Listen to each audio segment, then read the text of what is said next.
जय हिंद दर्शकों, मैं राघव इन्वेस्टमेंट पाठशाला में एक बार फिर से आपका स्वागत करता हूं। यहां हम सीखते हैं इन्वेस्टमेंट बेसिक से एडवांस लेवल तक।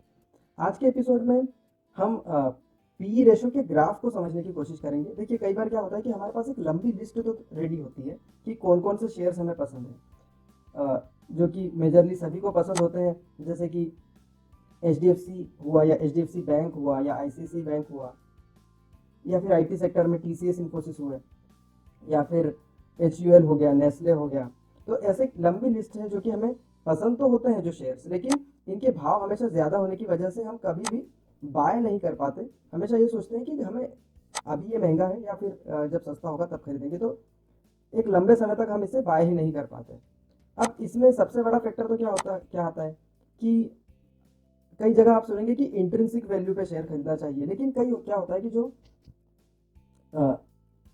सालों जो अच्छी ग्रोथ दिखाने वाली कंपनीज होती है वो कई सालों तक अपनी इंट्रिंसिक वैल्यू से ऊपर ही चलती रहती है। तो अगर आप इंट्रिंसिक वैल्यू का वेट करेंगे तो अगर उस पर मिल जाए तो काफ़ी अच्छी बात है, लेकिन ऐसा जनरली होता नहीं है।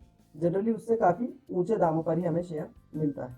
लेकिन ऐसी सिचुएशन में भी हमें खरीदना तो है, क्योंकि एक लंबे समय के लिए हमें एक अच्छा निवेश करना चाहते हैं इन रेपुटेटेड कंपनीज में। तो कैसे करें वो इस वीडियो में हम देखने की कोशिश करेंगे।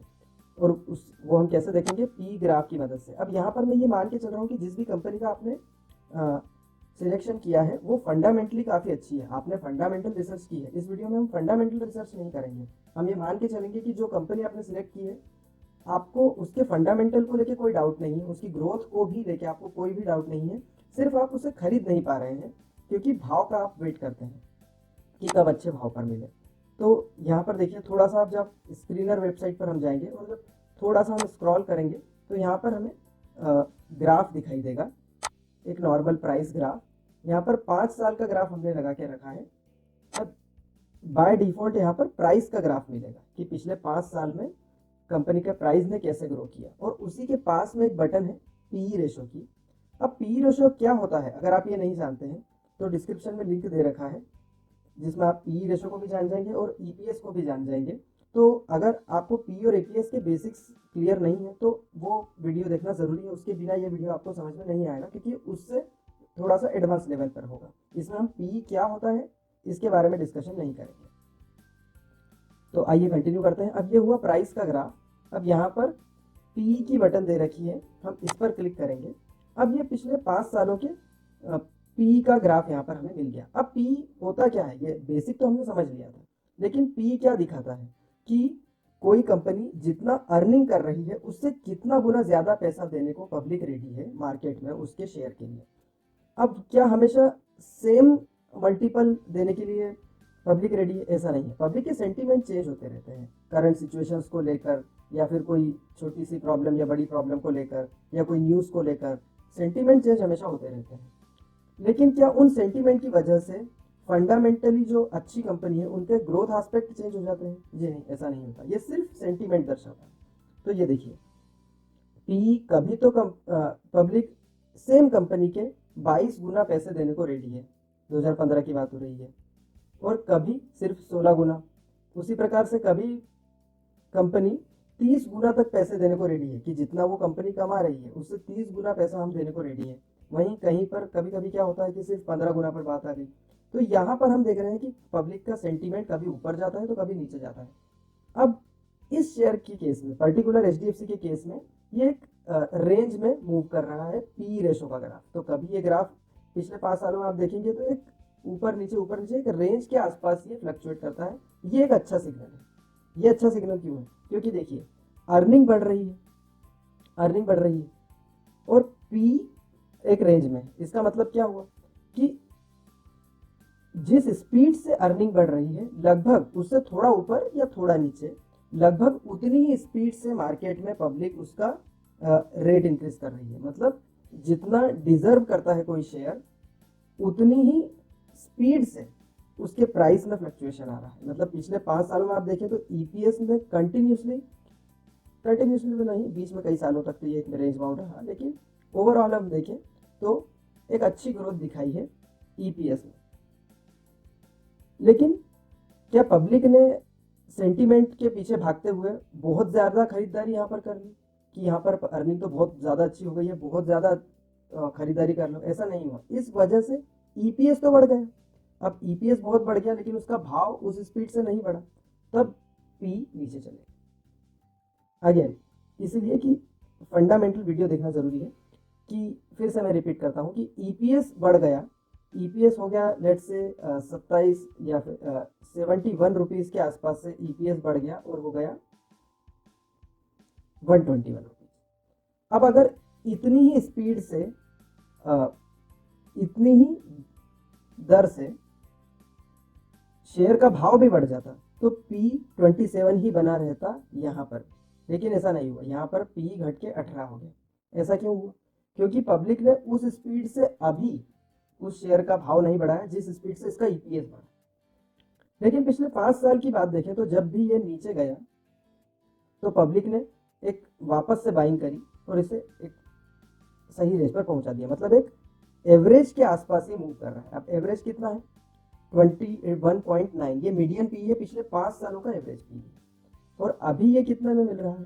15.6। तो जब भी एवरेज के काफ़ी नीचे मिले, और शेयर्स तो अच्छे हैं, ये तो हमने डिस्कस कर ही लिया कि अगर शेयर आपको पता है कि कोई शेयर अच्छा है तभी ऐसा करना है।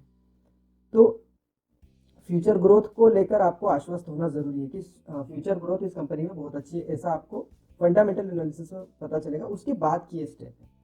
अब यहाँ पर देखिए, जब आपको लगे कि मीडियन पी से काफ़ी नीचे चल रहा है तो उसे खरीद लीजिए। अब इसे 5 साल के ऊपर हम देखते हैं तो ये देखिए, पिछले इवन 2007 से भी अभी तक का हम ग्राफ देखें, पिछले 13-14 साल का भी हम अगर ग्राफ देखें तो भी एक मीडियन पी के आसपास से फ्लक्चुएट करता है। यहाँ पर बहुत ज़्यादा बड़ा था, वो अलग बात है, 42 के आसपास गया था। वहीं पर नीचे ये कहाँ तक गया था?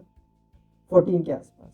तो आप ये भी देख सकते हैं कि ये कितना नीचे आखिर इसका पी चले जाता है, उसे बेस बनाकर आप खरीदारी कर सकते हैं। तो ये देखिए, पिछले 13-14 साल की भी अगर हम बात करें तो 14 के आसपास सबसे नीचे पी गया है और अभी ये 15.6 चल रहा है। तो ये भी एक बाइंग का सिग्नल है कि आप थोड़ा थोड़ा करके इसे एक्यूमुलेट कर सकते हैं। कब? जब पी मीडियन पी से काफ़ी नीचे हो। अब कई बार यहाँ पर एक सावधानी ज़रूरी है। उस सावधानी क्या ज़रूरी है वो देखने के लिए हम अलग शेयर पर चलेंगे, टाटा केमिकल्स के शेयर। अब इस शेयर का जो पी अभी चल रहा है, यहाँ पर इनकरेक्ट पी देके रखा है। तो ये भी आपको देखना ज़रूरी है कि कई बार ज़रूरी नहीं कि हर डेटा सही हो। इसे अगर आप मनी कंट्रोल की वेबसाइट पर देखेंगे तो वहाँ पर इसका जो पी आपको दिखेगा 1.11 के आसपास दिखेगा। अब आप इन पर भी ट्रस्ट मत कीजिए, आप तो सीधे थोड़ा सा और स्क्रॉल कीजिए स्क्रीनर में, ये ग्राफ है, यहाँ पर पी ऑलरेडी पी पर हम क्लिक कर देते हैं। ये पी रेशो पिछले 5 साल का हमें दिख रहा है टाटा केमिकल के केस में। अब यहाँ पर आपने पिछले 5 साल का पी देख लिया। हालांकि इसके केस में अर्निंग्स थोड़ी सी फ्लक्चुएट कर रही है, कंटिन्यूसली इंक्रीज नहीं हो रही है, लेकिन हम सिर्फ एग्जांपल ले रहे हैं। तो कभी 8.8 है, फिर 3.2 तक गया, लेकिन अभी तो 1.1 पी है, तो ये तो बहुत ही सस्ता मिला। तो क्या खरीद लेना चाहिए? नहीं, यहाँ पर एक प्रॉब्लम है जिसे आपको ध्यान रखना है। तो जब भी आपको ड्रास्टिक चेंज दिखे कि पी बहुत ज़्यादा बढ़ गया या घट गया, तो यहाँ पर नीचे आपको प्रॉफिट एंड लॉस स्टेटमेंट में, अगेन इस वीडियो में हम प्रॉफिट एंड लॉस स्टेटमेंट कैसे देखते हैं वो पता नहीं कर रहे हैं, हम सिर्फ ये देख रहे हैं कि कैसे हम पता लगा सकते हैं कि किस भाव पर खरीदना है। मतलब हम पी ग्राफ को सिर्फ एनालाइज करने की कोशिश कर रहे हैं। अब यहाँ पर देखिए, प्रॉफिट एंड लॉस स्टेटमेंट में जो ईपीएस है वो 272 के आसपास, इस ईपीएस के हिसाब से पी निकल के आया 1.1। तो अब यहाँ पर एक प्रॉब्लम देखिए कि पिछले कई सालों से तो ये ईपीएस 30, 38, 95, 45 अचानक इतना कैसे बढ़ गया? 274 कैसे हो गया? तो क्या ये बिजनेस से बढ़ा? अगर बिजनेस से बढ़ा है तो बहुत ही अच्छी बात है, तो सच में वो सस्ता मिल रहा है। अगर सच जो एक्चुअल उनका बिजनेस है उसमें कोई बड़ा सा चेंज आ गया और अचानक से ईपीएस अच्छा दिखने लगा तो ये अच्छी बात है। लेकिन यहाँ पर जो ईपीएस आया है वो एक अदर इनकम से आया है। तो इस साल हो सकता है कुछ अदर इनकम हो गई हो। अब वो अदर इनकम हर साल तो होगी नहीं, मेन बिजनेस से ही कंपनी को कमाई करनी होगी। तो ये अदर इनकम की वजह से ईपीएस इतना बढ़ गया है। तो आपको क्या करना है यहाँ पर? आप तो क्या कीजिए, 1-2 साल पुराना अदर इनकम के पहले का ईपीएस उठा लीजिए या उसके और पहले का ईपीएस उठा लीजिए, दोनों का एवरेज ले लीजिए। मतलब एक आइडिया ले लीजिए कि कितना ईपीएस कंपनी का रहता है और उससे फिर करंट मार्केट प्राइस से उसको डिवाइड करके फिर अपना पी खुद निकालिए और उस पी से आप देखिए कि क्या ये सच में सस्ता है। जैसे कि अगर हम 50 का भी मान लें कि 50 का ईपीएस है और 300 के आसपास का प्राइस है, तो 6 के आसपास का ये पी हुआ, क्योंकि 300 डिवाइडेड बाय 50 तो हुआ 6।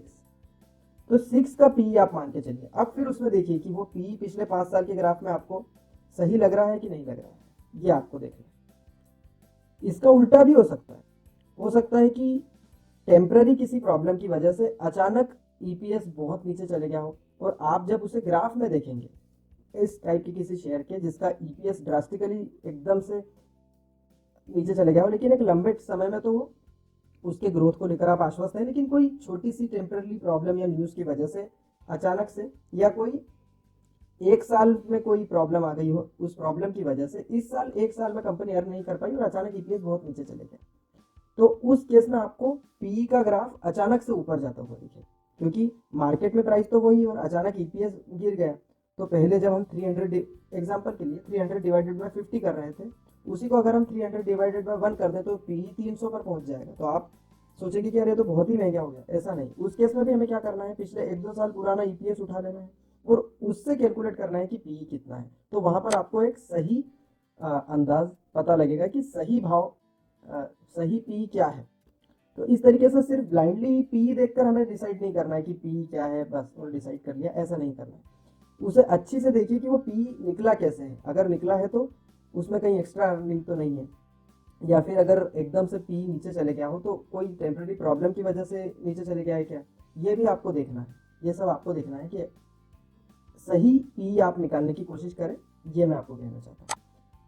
अब एच का हम एक और कंपनी का हम देख लेते हैं कि एच का पी कैसा है।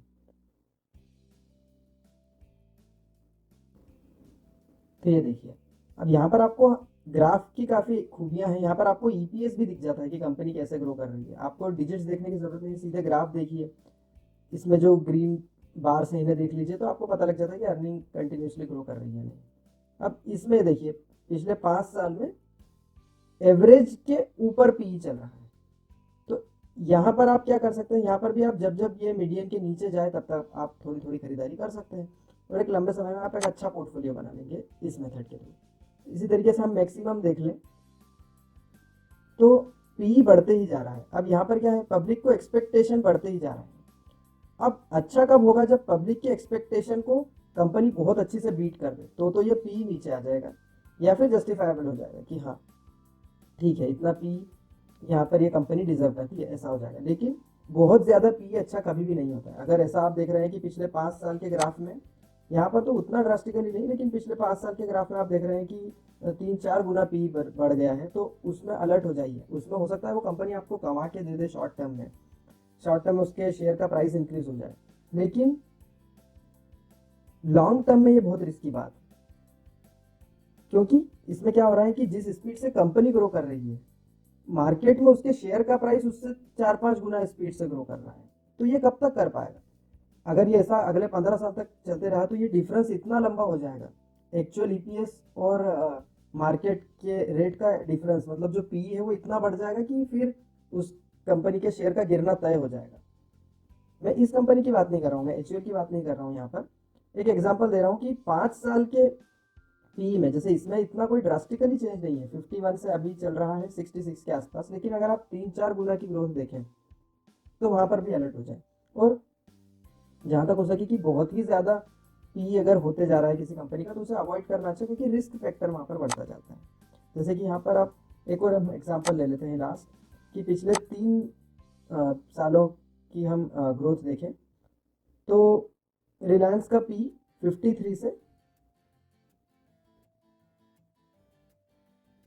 सॉरी, रिलायंस का जो पी है वो लगभग 16.8 से 30 के आसपास चले गए, तो लगभग डबल पी हो गया। तो इसमें हो सकता है कि कंपनी इतना अच्छा ग्रो कर जाए कि ये पी थोड़ा सा सेटल हो जाए, ये पब्लिक का एक्सपेक्टेशन होता है।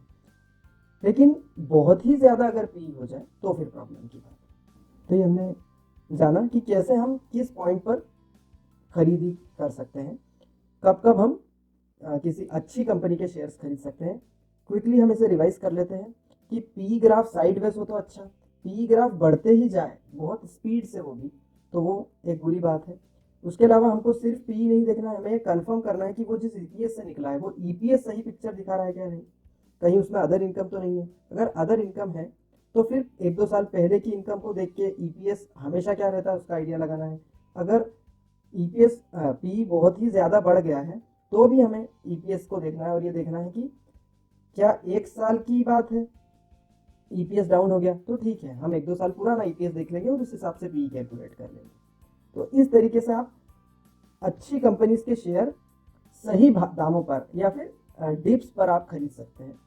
तो इस वीडियो में बस इतना ही। अगर आपको ये वीडियो पसंद आया तो इसे लाइक कीजिए, कमेंट कीजिए, शेयर कीजिए अपने फ्रेंड्स के साथ ताकि वो भी फ़ायदा उठा सकें, और चैनल को ज़रूर सब्सक्राइब कीजिए ताकि आगे भी ऐसी महत्वपूर्ण आप जानकारियाँ आप तक हम पहुँचा सकें।